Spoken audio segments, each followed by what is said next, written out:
Hi friends, അപ്പോൾ നമ്മൾ current leakage പോലെ തന്നെയാണ് വാട്ടർ ലീക്കേജും വരുന്നത് കേട്ടോ. വാട്ടർ ലീക്കേജ് എങ്ങനെ വരിക വെച്ച് കഴിഞ്ഞാൽ വെള്ളത്തിലെ എയർ കാരണം കൊണ്ട് മീറ്റർ ഓവറായിട്ട് കറങ്ങും.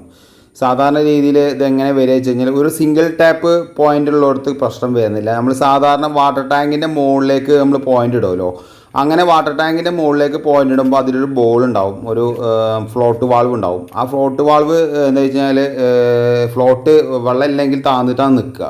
അപ്പോൾ ഈ എയർ നല്ല രീതിക്ക് കയറിക്കൊണ്ടിരിക്കും. അപ്പോൾ അങ്ങനെ വെച്ചാൽ നമ്മൾ വാട്ടർ ബില്ല് ഒരുപാട് അടക്കേണ്ടി വരും. അപ്പോൾ നമ്മൾ ഈ പൈപ്പ് മുറിക്കുന്ന സമയത്ത് തന്നെ നല്ല രീതിക്ക് അവിടെ എയർ വരുന്നുണ്ട്. അപ്പോൾ എയർ വരുന്ന രണ്ട് സൈറ്റാണ് ഇപ്പോൾ നിങ്ങൾ കണ്ടിരിക്കുന്നത്. അപ്പോൾ രണ്ട് സൈഡിൽ നമ്മൾ എയർ വാൾവ് വെച്ച ഭാഗമാണ് ഇപ്പോൾ കാണുന്നത് കേട്ടോ. എയർ വാൾവ് നമുക്ക് ഷോപ്പിൽ പോയാൽ കിട്ടുന്നതാണ്. നല്ല ക്വാളിറ്റി നോക്കി വാങ്ങുക, അങ്ങനെയാണെങ്കിൽ ഒരുപാട് ലൈഫ് കിട്ടുന്ന കേട്ടോ. അപ്പോൾ ഇത് വെച്ചിട്ടില്ലെങ്കിൽ ഉടനെ തന്നെ നിങ്ങൾ പ്ലംബറായിട്ട് ബന്ധപ്പെട്ട് വെക്കേണ്ടതാണ്. അപ്പോൾ എന്തായാലും ഈ വീഡിയോ ഒന്ന് ഷെയർ ചെയ്യാം.